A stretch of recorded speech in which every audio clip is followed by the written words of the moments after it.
A few people showed up, huh? Thank you so much. Go ahead, grab a seat. Thank you. Thank you. Man. Thank you. 12,000 people all fired up. Ready to do it. I believe it. Thank you so much. Thank you. Go ahead, grab a seat. Grab a seat. Man, after an introduction like that, I better be good. So, I want to talk about leadership because everything rises and falls on leadership.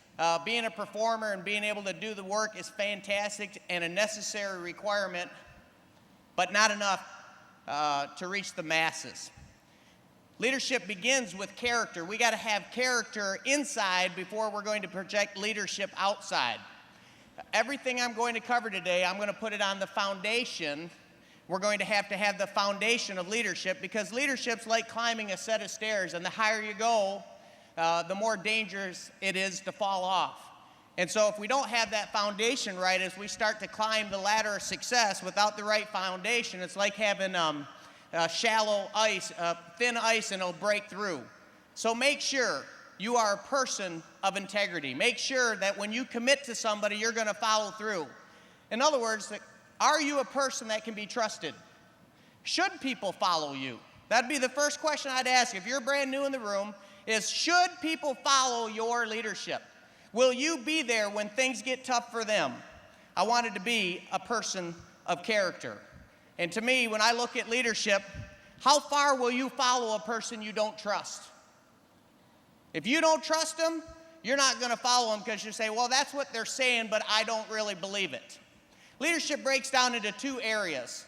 There's the art side and the science side. The art side of leadership is how we think as a leader. If you're going to be a leader, you're going to have to change the way you think about people, the way you think about yourself. The science side is what we do. What do we do as leaders? Now, a lot of us, when we get in, we think that all leadership is do this, do that, and then I'm going to do this, and then I'm going to do that. No. The higher you go in leadership, the more actually what you're thinking about. Lori and myself at this point, it's not what we do as much as how we're thinking that makes a difference as we're building our teams. And when you're getting started, it's very important to master some basic concepts, but eventually it gets back to what are you thinking and how you're thinking about leadership. So if you take a look at the first rung of these 5 steps, the learning. Number 1, learning. Now, it's just a quick statement. If you're not a learner, you're never going to be a leader. If you're not a learner, you're never going to enter into leadership because you're not going to be able to learn the basic things necessary to become a leader. So learning is the absolute number 1 top priority. Without being a student, you will never become a leader. Well, how do we learn in life? How do we learn to be a leader? Well, it starts with experiences. You have a life that you're living. You're going to go out there, you're going to make some mistakes, and you're going to want to learn from those mistakes. But in today's information age, with information compounding, literally the size of information doubling, they say, every 3 to 4 years, you don't have enough of a life to learn all the lessons. So we're going to have to start to learn from experiences, but preferably not just our own. In fact, the statement, learn from mistakes, preferably someone else's. So as we're going along and learning to be a leader, yes, learn from our own experiences, but we have other things that we can learn from, things like books. I absolutely love reading. I love reading because it gives me access to information that I could never have enough time to live to learn those lessons. For example, I read a book from John Wooden. I believe he was 91 years old when he wrote the book. And if you think about it, he wrote a couple 100-page book at 91 years old. Think about how much wisdom and experiences that he has lived, and he's captured the core, the most important principles into a book, called it Wooden Lifetime Experiences on and off the court. He captured those experiences, And when I read that book and start to adopt those same experiences as my own through the power of imagination, all of a sudden, I've lived the highlights of a very successful 91-year-old. And I don't know, it's 15, 16 bucks for the book. I'm thinking, what better investment could you have than a $16 investment that gives you the lifetime experiences of one of the most successful coaches in the history of this country? That's the power of reading, guys. If you're going to be a learner, you're going to have to learn to be a reader. In fact, the statement, leaders are readers. Leaders are readers. Not all readers are leaders, but all leaders are going to have to learn to be readers. It's a non-negotiable. You don't have enough lifetime experiences to pick up enough information to climb all the way to the top of this leadership staircase without learning to fall in love with books and reading. A second area is you can start to listen to CDs. I mean, if you to figure out the amount of hours that you're driving in your car anyway. Some people have hour commutes to work. If you're going to commute anyhow, you've got a choice. You can listen to the radio, and you can be entertained for that hour. Or you can listen to CDs in your chosen field. For example, if you're a real estate agent, why wouldn't you listen to successful people in that field and learn everything you can about that? See, CDs give you the power of association vicariously. They give you the power of, like you're being there having a conversation one-on-one. I mean, to me, if I wanted to learn to be a fisherman, if I wanted to be a great fisherman, I would find the best people in that field, just simple, basic laws of success. If you're going to be a learner, find the best people in your chosen field. Get as much time around those people as possible. And you say, well, I can't, move in next door. Well, then try to find out, did they write any books so I can read about it? Did they produce any CDs so I can listen? So I can start to adopt the same belief system, the same thinking, the same art side that has produced the success they have. There has to be certain beliefs that they are acting upon on a consistent basis that are producing those results. And I want those same results, so I got to start thinking the way they're thinking. Another one on learning is association, like we're doing today. 12,000 some people have gathered today to associate and learn from each other, to bring the best out on the stage so that we can learn how to be leaders. There's power in association. There's an old Southern saying that says, if you hang out with dogs, you get fleas. You hear it, well, you know, you decide to be a leader and all of a sudden you start losing some of your old friends. No, you don't lose them. Any more than when you're in high school, if you decide to go to college and some of your other friends didn't, it didn't mean that you didn't like them anymore. It just meant that you understood you were responsible for your results in life. And if the direction was this direction, you got to go that direction. And if someone chooses not to come with, you can still love them, but you have a responsibility for you and your family to move in the direction of your dreams. Here's the crazy thing. Absolutely. Here's the crazy thing. Lori and I, when we got in this business, at first were like, oh, well, we're losing some of our friends, or some of these people aren't coming with us, and we still love them, but we're not seeing them as much as we're moving in this direction. But you know the crazy thing is, we've made so many new friends.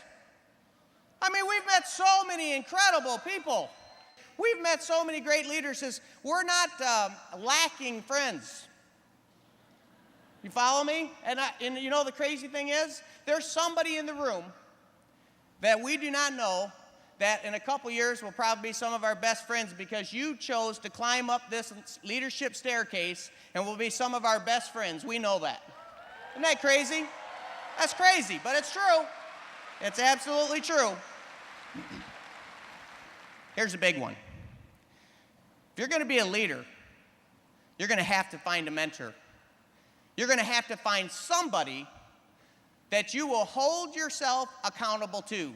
Someone that you can make a commitment. Let's say, for example, if you find that you're not doing a good job of listening, that you find that you're interrupting people all the time and not really listening.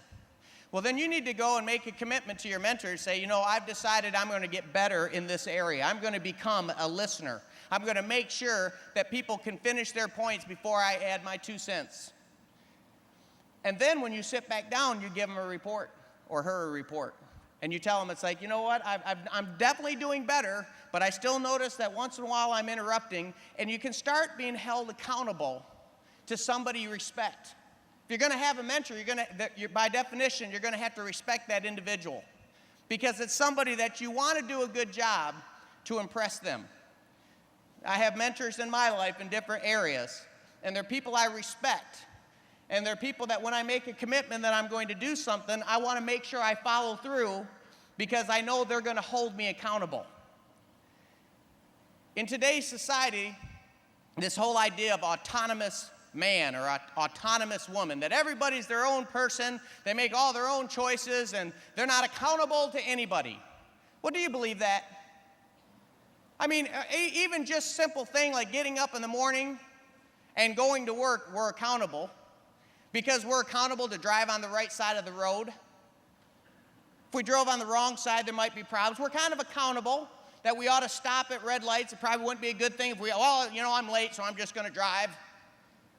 We have all kinds of things that we're just accountable as human beings, that we're responsible for certain behaviors, that we're accountable to the community at large. And as we build bigger and bigger communities of people, we're accountable to each other. Our behavior affects the whole. I mean, to me, it's like if a leader comes up on this stage and talks about integrity and all this, and then goes out and is getting drunk or going and doing some crazy things, that reflects on the whole team, especially if we've edified them on this stage. So to me, I believe the principle, to whom much is given, much is required. But find someone to mentor with. It's an amazing thing, and you'll know when you have it because there's magic. When I spend time with my mentors, I can't wait to spend the time. And when I'm done, I'm challenged to be a better man. And you're going to be challenged to be a better person as well. I dare you to find a mentor. I dare you. You see, the whole idea of learning is success leaves clues. Success leaves clues. Anywhere you go, you hang out with a successful person, they're constantly leaving clues. Here's the crazy thing. The more successful people I hang out with, here's what I realize. They're not hiding anything. They want to help others. One of the greatest joys in a person's life is to help somebody else succeed. I understand there's no way that Lori and I or any of the leaders could ever take credit for somebody else's success. But success leaves clues, because you get a successful person talking, they're going to say something that'll help you. And you just need to be there learning those principles. I would rather have the crumbs off a wealthy person's table than a banquet with an idiot.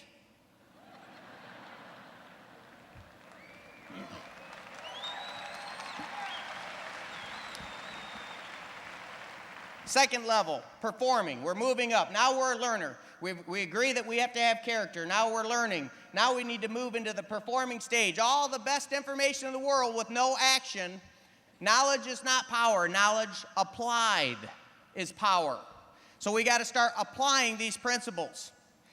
The art side says we need to start modeling the thinking and behaviors of a performer. We have to have a certain way of thinking, and we go out there and do, and do, and do. And so many people, I'll give you an example.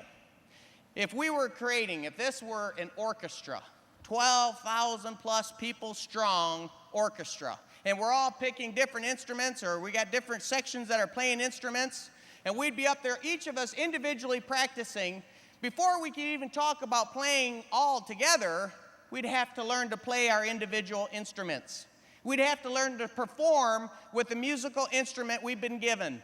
Okay, the flute section, okay, the clarinet section, the drum section, everybody practice. And have you ever been to a practice? Have you ever been to an orchestra when they're practicing beforehand?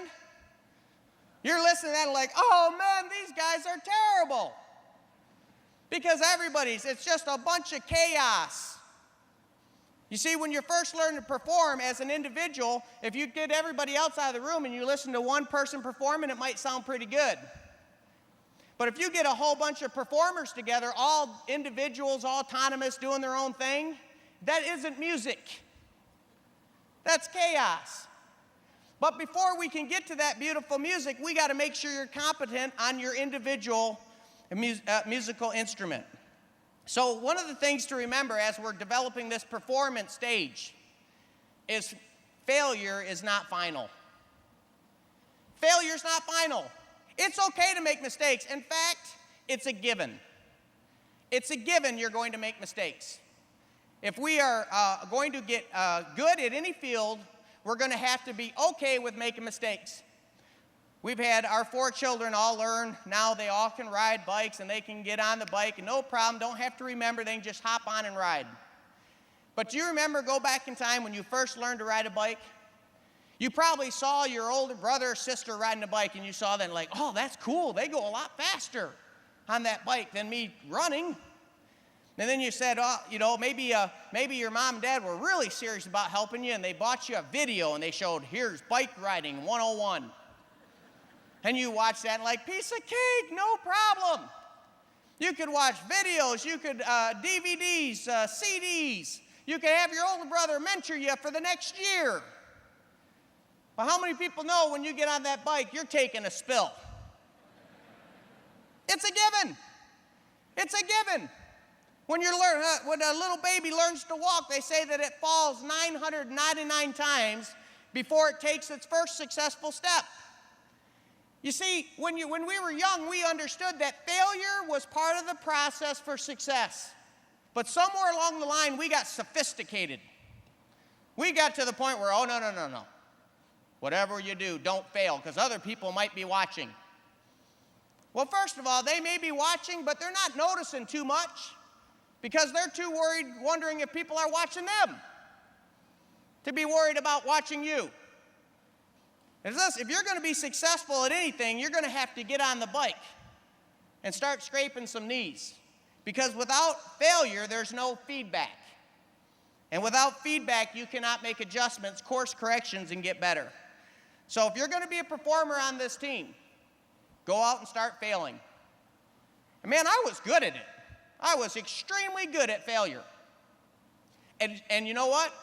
If you're going to be successful, you will too. Here's my recommendation about failures. My goal for this whole team, this whole community, is to go out and fail every day.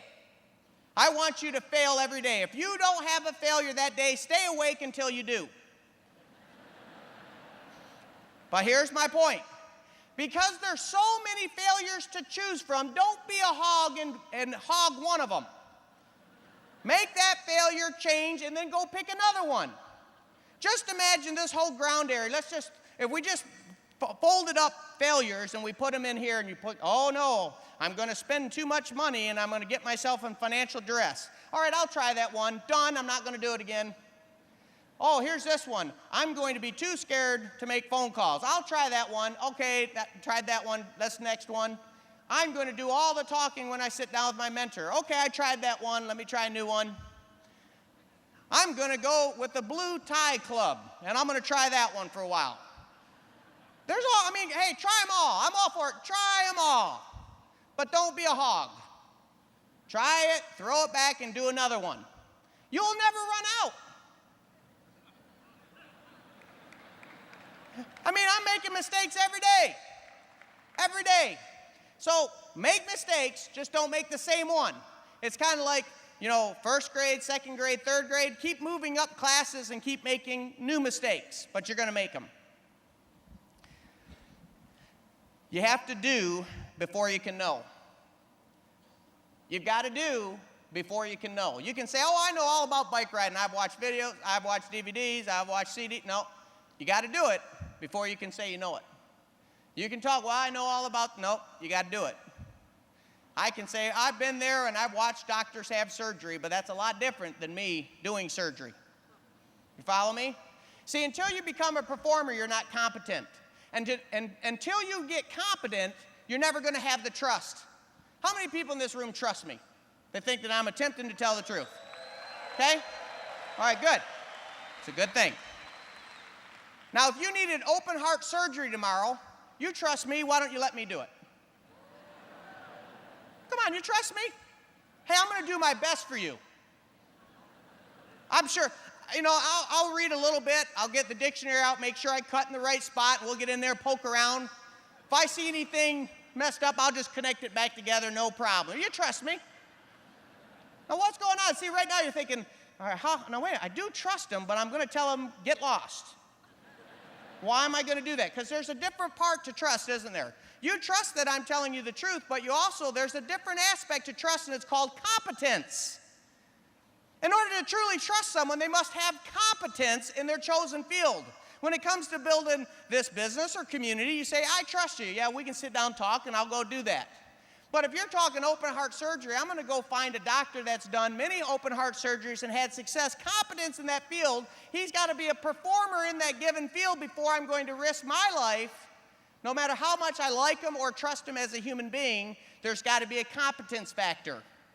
So as you're building a community, you may have people, they love you. But do they trust your competence? Competence cannot be given, it's got to be earned.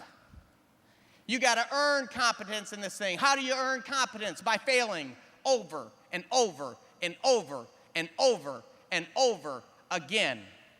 Until you've learned all the failures so that now when you start seeing, oh, that would be a mistake if I did that, let me do a course correction so I can get it right. And then all of a sudden people start to see that you are a performer. People can start to listen to you as you play your instrument and saying, that's beautiful music that individual is playing.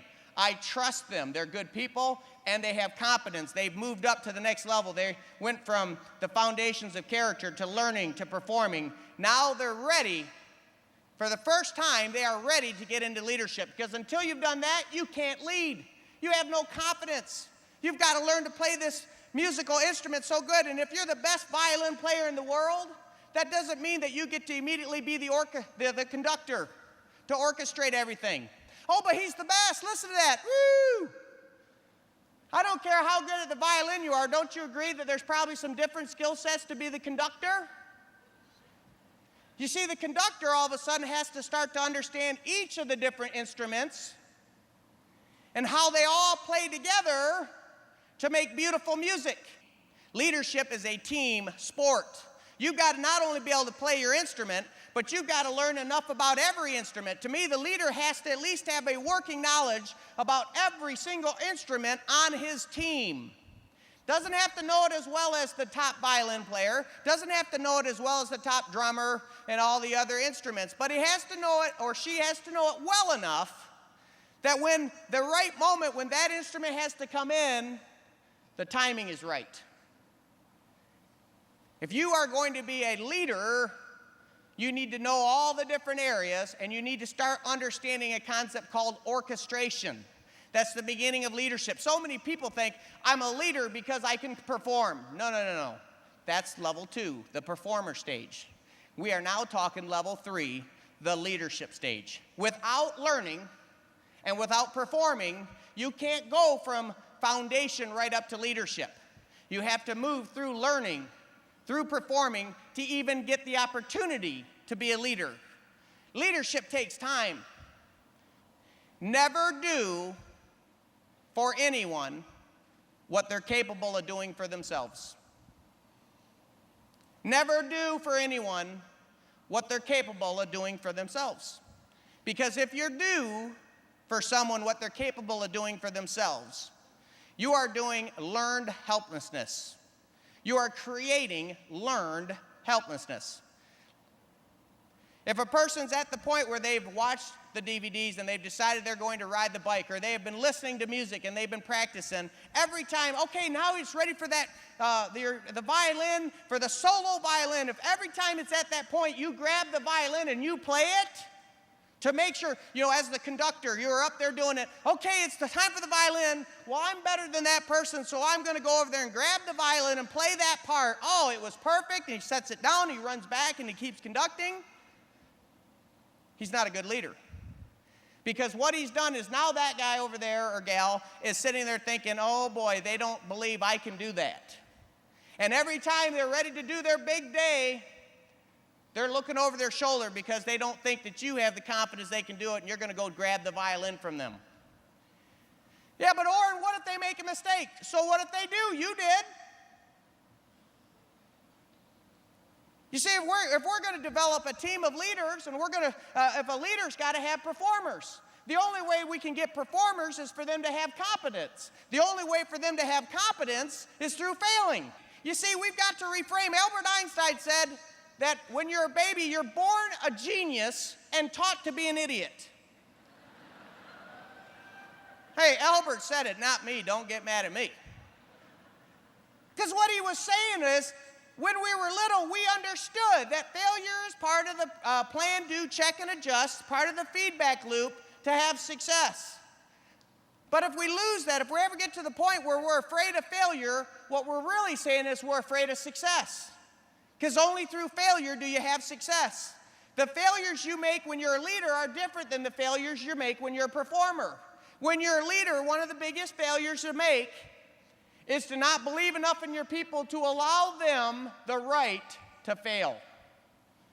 And I'm going to give them the art side, thinking that it's okay to fail. I'm going to make sure I get their art side right to where they understand that failure is part of the process. You see, if they didn't have the right thinking, they go out and fail a few times, say, I failed, therefore I'm a failure, I'm out. But if you gave them the right thinking about their failures, they'd say, wow, I'm failing, I'm learning, therefore I'm winning. Remember that? Events plus response equals outcome. Event, I failed. Response, therefore I'm learning. Outcome, therefore I'm growing. Wrong thinking on the art side. Event, I failed. Response, I'm no good. Outcome, therefore I quit. Same event. Different thinking led to